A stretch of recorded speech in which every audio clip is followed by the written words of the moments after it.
Beredar video viral yang menampilkan sosok pria santai memancing di depan rumahnya yang kebanjiran. Video tersebut dibagikan melalui akun TikToknya @nrblue999 pada Selasa 16 November 2021 lalu. Hingga saat ini, videonya telah ditonton lebih dari 1 juta kali. Video bermula saat pria tersebut memperlihatkan air yang sudah cukup tinggi di depan pintu rumahnya.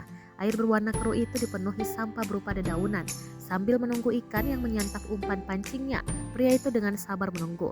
Senar pancingnya pun beberapa saat bergerak tanda ada ikan yang terjerat umpan. Pria itu dengan semangat memotivasi dirinya dengan kata-kata yang terlihat tak sedih sama sekali.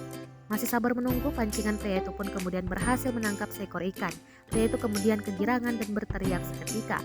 Lewat kolom komentar, pengunggah video itu menjawab, umpan yang digunakan adalah seekor cacing. Ia mencari cacing tersebut dari selokan dekat rumah tol yang tidak banjir. Ia juga menjawab komentar lain yang menanyakan lokasi dan kapan banjir itu terjadi.